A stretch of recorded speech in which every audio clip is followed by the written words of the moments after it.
Hi, hello, வணக்கம். இன்னைக்கு moral of ஸ்டோரில ஒரு குட்டி கதை. ஒரு காலத்தில் அலெக்ஸ் என்ற ஒரு இளம் பையன் இருந்தான். அவன் வாழ்க்கை ஒவ்வொரு நாளும் ஒரே மாதிரியாகவே சென்றது. காலை எழுந்ததும் வேலை, மாலை வீடு.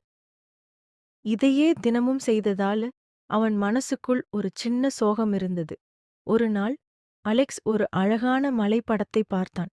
முகத்தை முழுக்க மூடிய பனியும் வானத்தைத் தொடும் உயரமும் அந்த மலைக்கு இருந்தது. அந்த படத்தை பார்த்த உடனே அவன் மனசு சந்தோஷமாக துடிக்க ஆரம்பித்தது.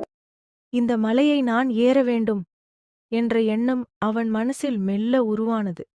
அந்த நாளிலிருந்து அலெக்ஸ் தன்னை தயார்படுத்த ஆரம்பித்தான்.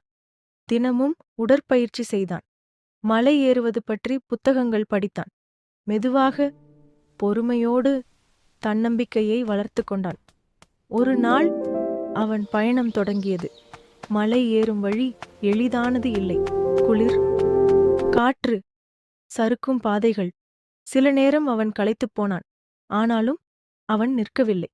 ஒரு அடிக்குப் பிறகு இன்னொரு அடி வைத்தான். மெல்ல மெல்ல மேலே சென்றான். மேலே ஏறிக்கொண்டிருந்தபோது அலெக்ஸ் ஒரு முக்கியமான விஷயத்தை உணர்ந்தான். மலையை அடைவதை விட இந்த பயணமே என்னை மாற்றுகிறது என்று அவன் மனசு சொன்னது. அவன் தன்னம்பிக்கையை கற்றுக்கொண்டான். பொறுமையை கற்றுக்கொண்டான். தன்னை நம்ப கற்றுக்கொண்டான். இறுதியாக அலெக்ஸ் மலை உச்சியை அடைந்தான். அங்கிருந்து கீழே பார்த்தபோது மேகங்கள் கீழே மிதந்தன. உலகம் மிகவும் அழகாக தோன்றியது. அவன மனசு மகிழ்ச்சியால் நிரம்பியது.